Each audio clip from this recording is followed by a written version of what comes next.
Hello, I am Red Mage, and welcome to a Magic the Gathering video featuring the color red. In today's video, I'm happy to have found what may be the new best deck in Standard, Gruul Prowess. This exact deck list has been crushing the Magic Online leagues over the past week or so in the hands of several different players. At first glance, this deck looks like it's playing Picnic Ruiner, but it isn't. Instead of being all in on pump spells, this is more of an aggro Prowess deck that's less explosive but gets lots of value.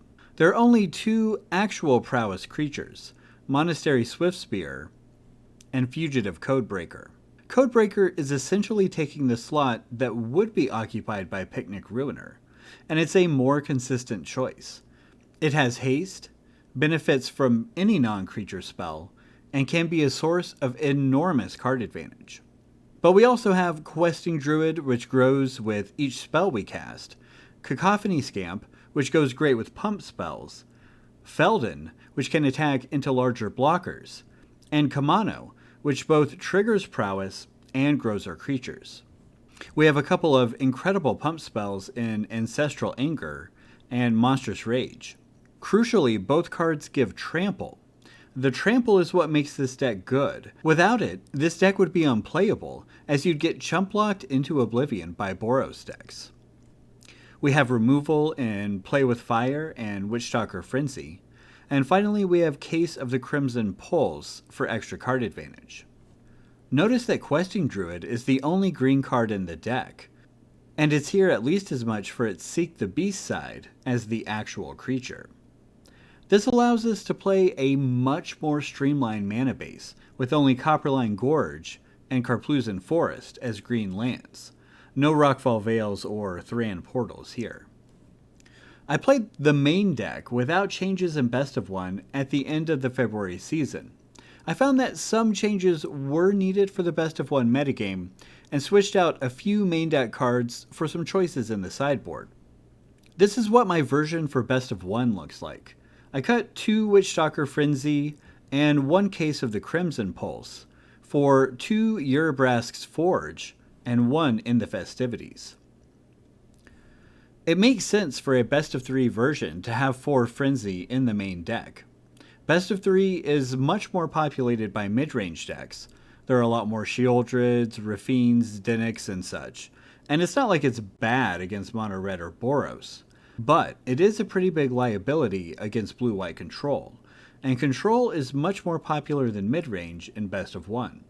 So I'm playing a couple of Urabrask's Forge, which is maybe the best card in the deck against control, and also pretty good at breaking through board stalls against Boros or mid-range decks.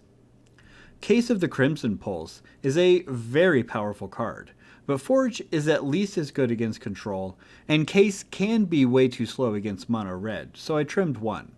In the Festivities is obviously included for Boros, and it can really turn losses into wins against that deck. It's difficult to decide how many copies to play. There are 4 in the sideboard of the original list, and you certainly want all 4 in that matchup. It's often okay against other decks, but you really only want it against Boros. So I'm only playing 1, thinking that the trample from the pump spells should help us there too. Trample, card advantage, and explosiveness combine with key pieces of interaction to make this possibly the best deck for the current Standard metagame. There are a few changes I might consider making to the deck, but we'll discuss that after the games, along with win rates. What you'll see next are a couple of games with the original deck list from the end of the February season, followed by games with my Best of 1-ified version from the beginning of this season. I hope you enjoyed the gameplay, and we'll be back at the end to wrap up. This is a very good hand. More like a classic Mono Red hand in a lot of ways, but no reason to be upset about that.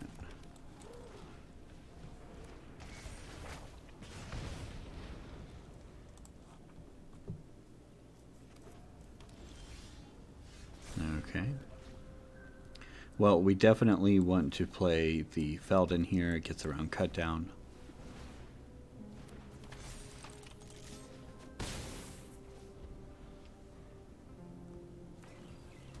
Okay. So this is most likely like Esper Legends.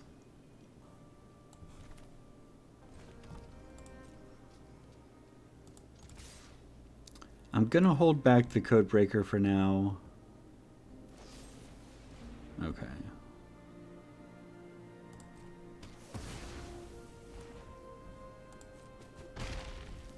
Maybe that was silly. I was kind of worried about a counterspell.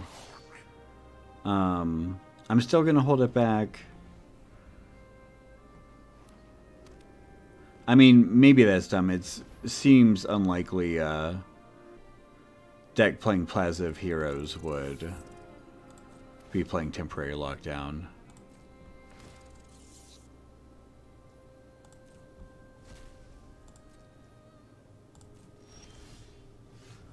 So here we're definitely going to play this, attack with all, and frenzy the Lord Skitter.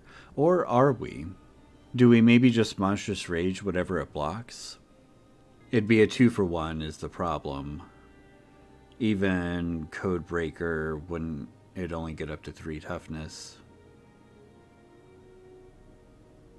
And we still have the option if they play Shieldred next turn to Monstrous Rage to 2-for-1 ourselves.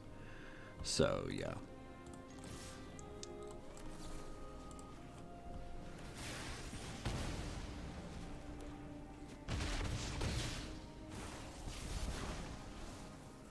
I don't think there's any reason to do this. We could kill the rat, but we don't really care about the rat. If they have a Rafine and they want to attack with the rat and loot, that's fine. That, not great, but not that big of a deal. Oh. Okay.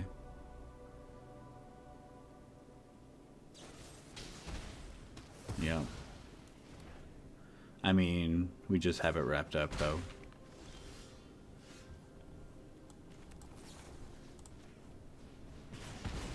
That's the beauty of Cacophony Scamp.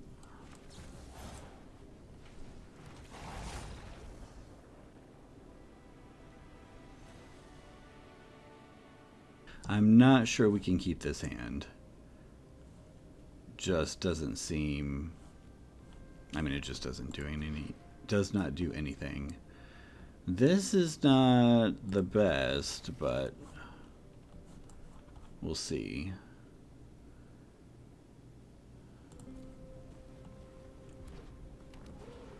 I may regret putting back the other Play with Fire. On the other hand,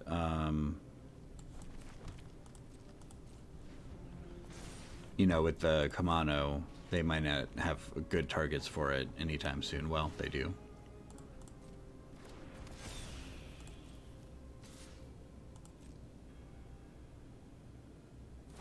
Oh, they're going for it. Wow. Okay, well that's great for us.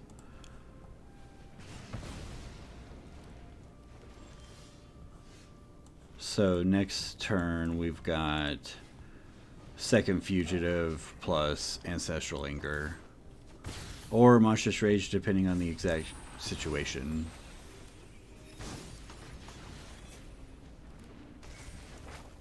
So do they have removal spell? It doesn't look like it. That's good. Okay.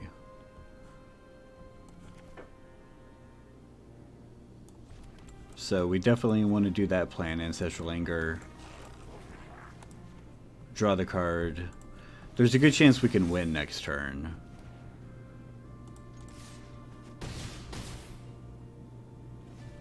And there is no chance they can win this turn.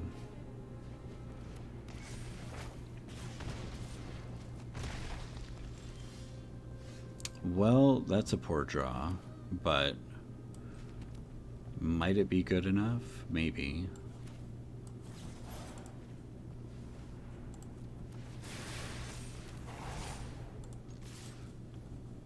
Looks like we're going to be 1 point short, but there shouldn't be any way they can kill us. Oh no, that's Xaxes. Right. I was only counting 1 Prowess trigger. Well, there you go. Mull to 6, a very medium hand, and to be fair, our mono red opponent, you know, they didn't have a great hand. Only 2 lands. I'm guessing at least one, maybe all 3 of these cards is a 3-drop. Lots of Kumanos, only 1 actual creature card to take advantage of it. But it wasn't particularly close. They could have had a much better hand, and we still could have won. This is not really what you want to see, but it's not a mulligan by any means. If they don't have a removal spell, loading up the Swiftspear is going to go a long way. Alright.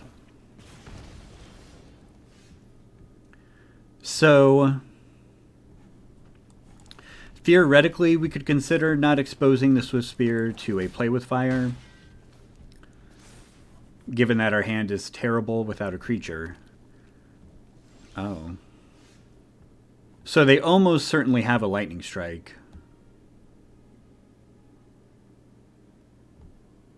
I mean, they just auto-passed.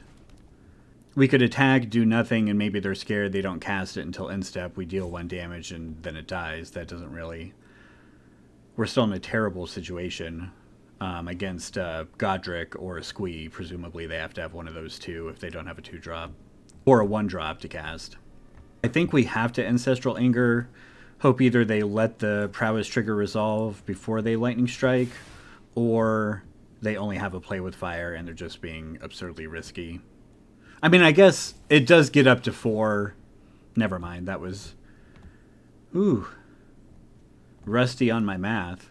That is 4. Yes, okay.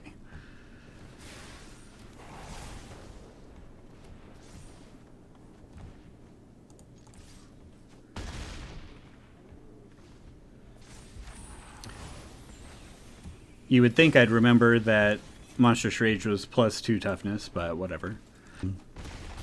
So they wasted, I'm going to guess, I don't know, surely if they held up Lightning Strike instead of playing Feldon and then...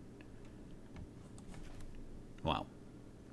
Okay, so the question is, do we play Codebreaker plus Ancestral Anger or Swiftspear plus Ancestral Anger?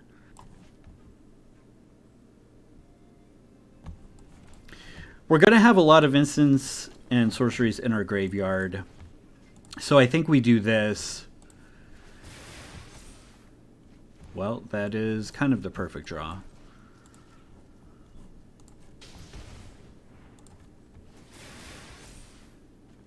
And that looks like lethal to me. Wow.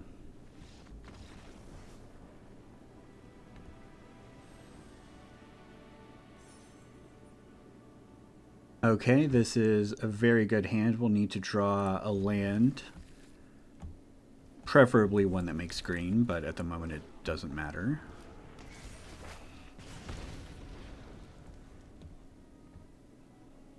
We can cast Frenzy on... Oh, well... We won't need to cast Frenzy. That'll probably just be what we discard to case.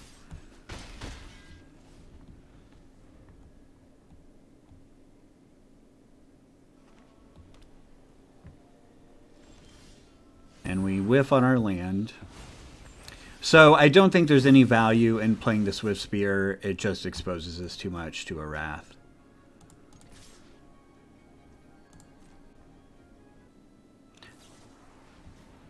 Sure. Do we Frenzy that? No, I don't think so, right? Because we're going to... Although if we draw a land, we're going to play the Forge. We're really just throwing this away for 1... damage. Probably not worth it.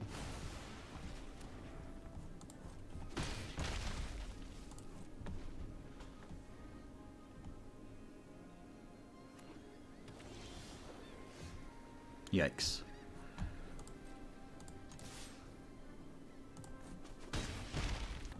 Okay, well, we wasted our turn, but they also wasted their turn. Depopulate, alright. Well, we would have been much better off drawing that land sooner, but at least we get around a counterspell this way, and they've already used one march.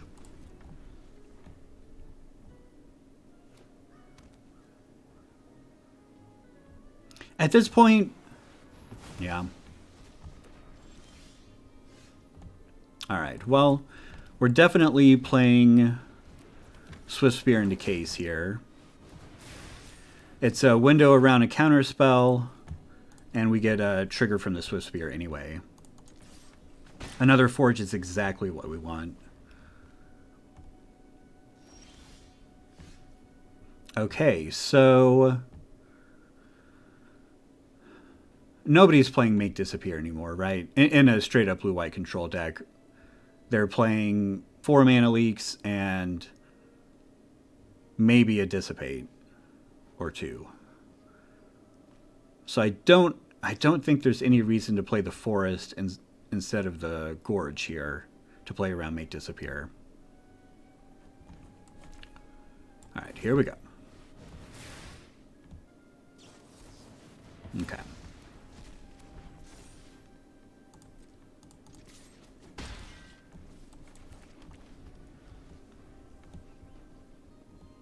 The problem with this case is that when are we going to get rid of the Frenzy?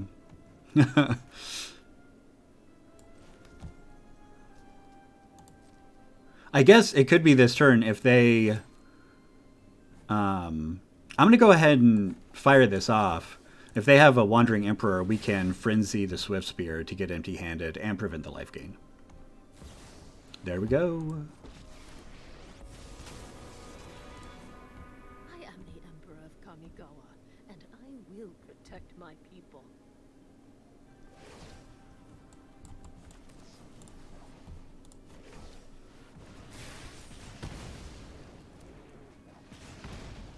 Feldon. Yeah, we like Feldon.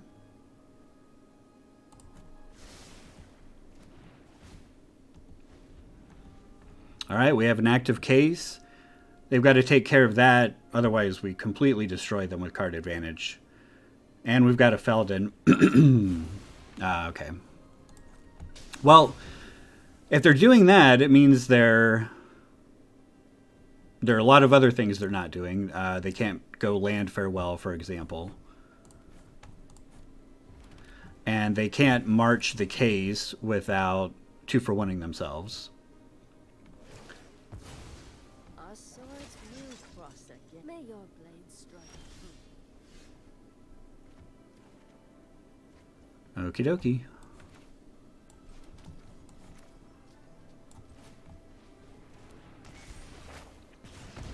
Well, it doesn't seem like they have a counterspell. Let's go for it. Nice.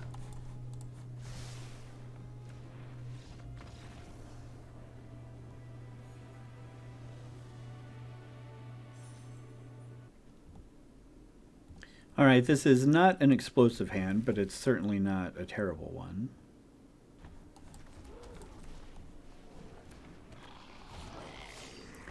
Ancestral Anger would definitely be the best draw off the top. Okay, well, it looks like we're up against Convoke, obviously.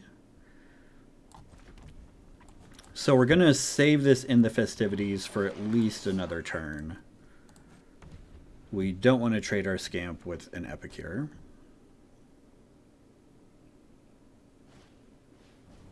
Okay, I like seeing that. I don't like seeing that.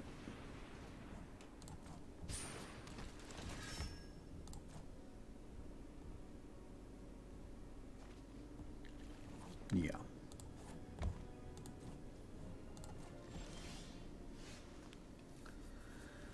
So here's what we are going to do.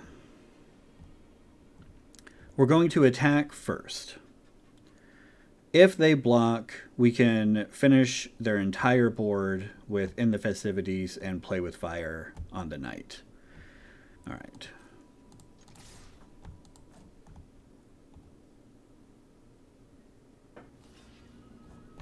Okay.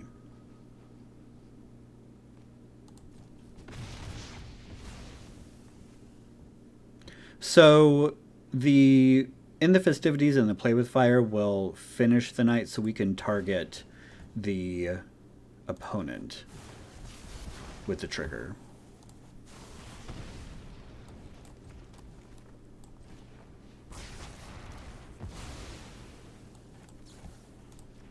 We don't have a whole lot going on now either, and they've got some good cards in their hand, plus a lot of just random cards that could be good or bad. We've got a Questing Druid, which is good, but it is still going to be really tough from this point. That's shocking. What is in their hand, if that's what they're doing? I don't understand that at all. What?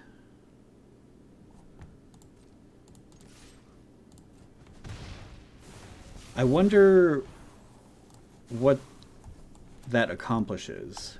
So we're going to just Seek the Beast in their turn. And we can start building a Druid, which doesn't matter a ton unless we can give it Trample. Wow. So I guess that was the plan. The Recruiter into the Warden.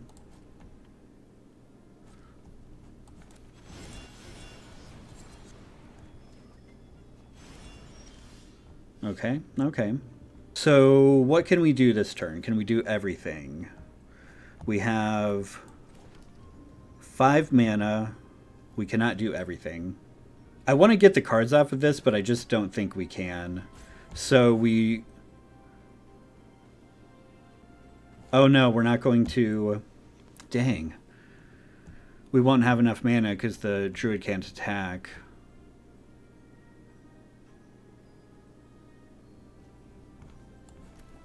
Well, that's a shame. The Druid's going to be way smaller now, but we've got to do it this way.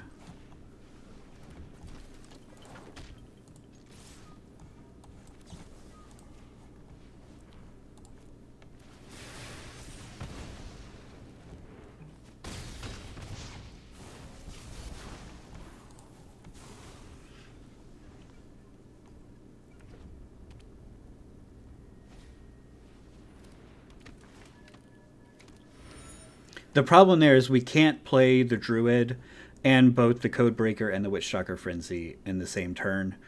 And so whatever we do is going to be a little anemic as a result.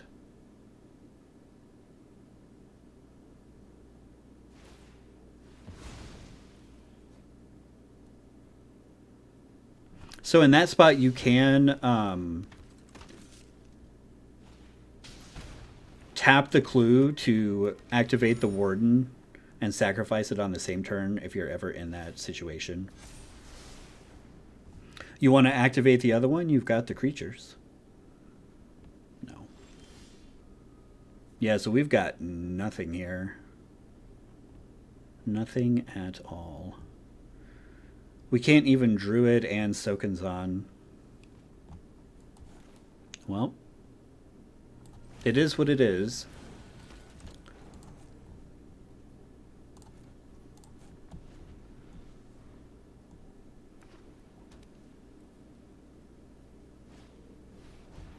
That's very bad for us. If they tap too many things, this Sokenzan with the pump spell off the top could get us there. Oh, they're just drawing a card again. Okay. I mean, that leaves back max blockers. That makes some sense. Is there any way we want a Questing Druid right now? How would we get punished if we draw 2 3-drops? Yeah, I think we do it now.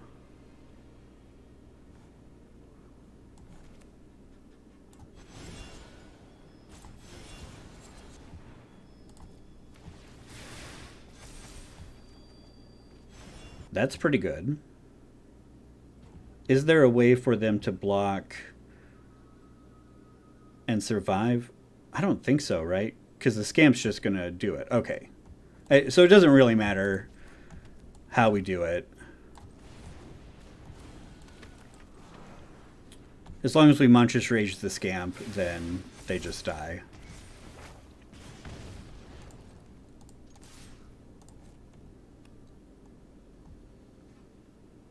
And they kind of just have to chump away their whole board anyway, even if the Scamp was, let's say the Scamp was a Sokenzan token, they still just have to basically chump away their entire board to survive, and that puts us in a pretty good situation going forward. So if they block the Scamp will die, which guarantees that they will die. If they don't block the Scamp, then of course they still die. So there's literally nothing they can do. They have a Mirrex up. There's no possible anything they could have in their hand. They are dead. They're just kind of coming to terms with it. Or maybe they're actually salt roping and they're just going to quote unquote punish us by making us sit here longer in a game that we are winning, which by the way is not much of a punishment. All right, fully salt roped, no blocks incoming.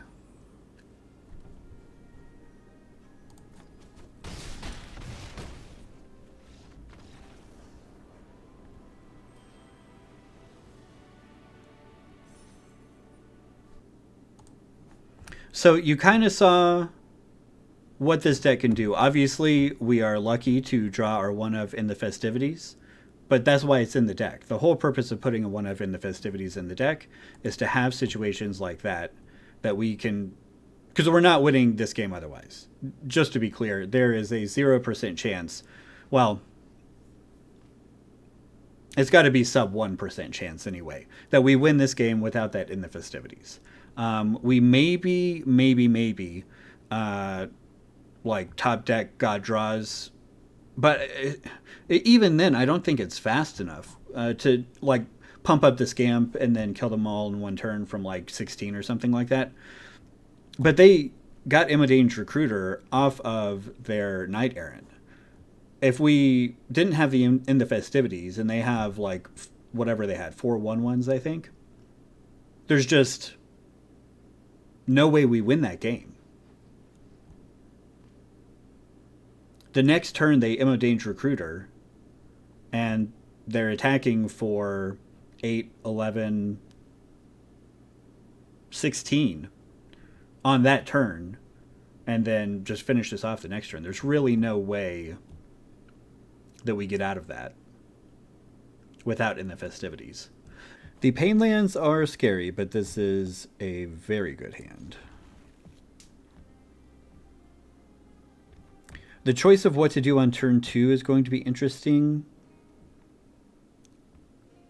Assuming they do nothing of note, either Codebreaker or Swiftspear plus Ancestral Anger.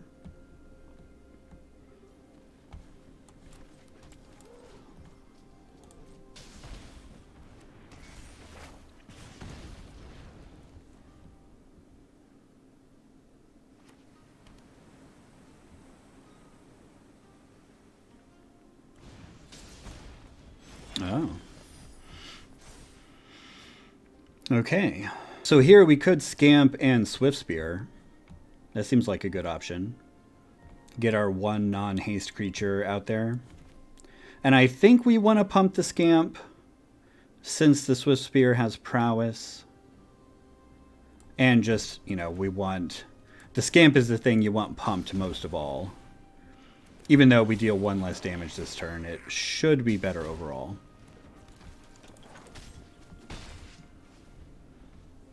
It's nice that they have a pain land as well. All right. Okay, well...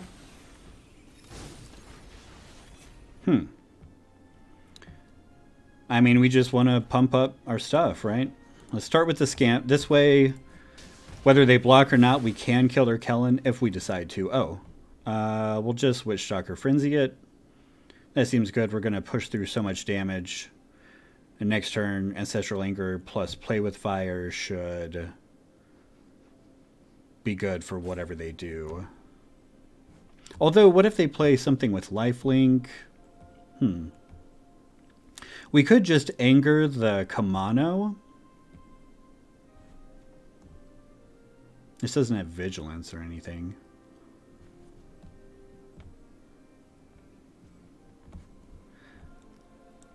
I think we do that just in case they have something we really need to Frenzy next turn. Oh, now we can do it all. Okay, never mind.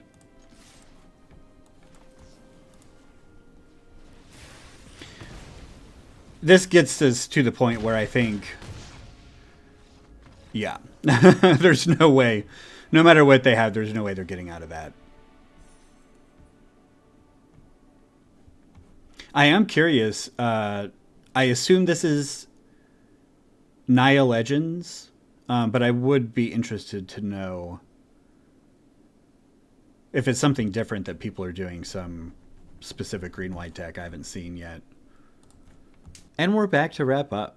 This deck is powerful and effective against the current standard metagame. After going 5 and 5 with the original version, I think largely due to some variants, I changed to the best of 1 version and went 8 and 4 for a 67% win rate. That's a small sample size, and I don't know if it could be sustained infinitely over the long term, but it certainly suggests that this is something that you can play to rank up with. I think the real question is not whether this is good. It's certainly good. And as I said, it may very well be the best deck in Standard right now. We'll see as the metagame shakes out further in the coming weeks. But the real challenge is figuring out all of the right numbers and all of the final card choices. Some things that I thought about in playing these games. 2 Feldon, I'm always a little suspicious of since it's legendary. It's certainly fine, but you could consider cutting 1 for maybe a Phoenix Chick, which if you were to cut other cards for additional Phoenix Chicks, I don't think that would be a bad thing, just increasing the threat density. Play with Fire is something I'm not sure you want a full 4 copies of. I think you definitely want some. I think one of the advantages of this build of Gruul, quote-unquote Gruul, is that as opposed to most versions of the Picnic Ruiner deck, you have a lot more interaction. We've got, in the original version, there were 8 removal spells in the main deck. And here we've got 7 if you include End the Festivities. I definitely think you want some, but I'm not sure you need the full 4 Play with Fire. I think 2 or 3 maybe would be good enough. That being said, I'm never going to fault you for playing 4 Play with Fire in literally any red deck. Urabrask's Forge was really good. This sometimes is just going to be too slow, and it will lose you games against mono red sometimes. That is just the way that it is. But if you're playing Case of the Crimson Pulse instead, you're probably going to also lose those games. Witchstalker Frenzy could win you games that you would otherwise lose with Urabrask's Forge. But you also need a lot of threat density. It's not like you can beat mono red just by killing 1 or 2 more of their creatures. You also need a clock, and Urabrask's Forge does that. The main thing is just so good against control, and Witchstalker Frenzy is very not good. In the Festivities, you saw there that it made the difference between winning and losing in that game against Boros, almost for sure. You don't want 4. I'm confident about that. I'd be not shocked. I would be surprised if you wanted 3. 2, I could definitely see, but I'm not even sure about that. It can be good against other decks, but it's usually just okay. And so I'm not sure how many slots you can afford to take up that's good against only 1 matchup, even if that matchup is a very popular deck. It's really hard to say. I think I would stick with 1 for now, but I could be convinced to go up from there to 2 or even 3. The rest of the deck, no changes. You want all 4 of the Anger and Rage. Codebreaker was great. I could see maybe playing 1 Mirrex in the mana base, cut a mountain for a Mirrex.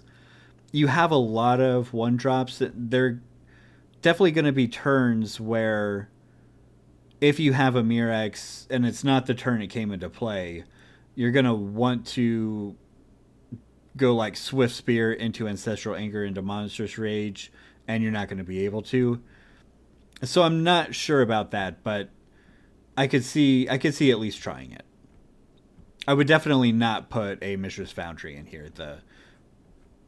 being a purely colorless land is just too much of a liability with all of these 1-mana spells that you want to chain off. So I definitely recommend giving this a shot. I'm very excited to see if this becomes the new best deck.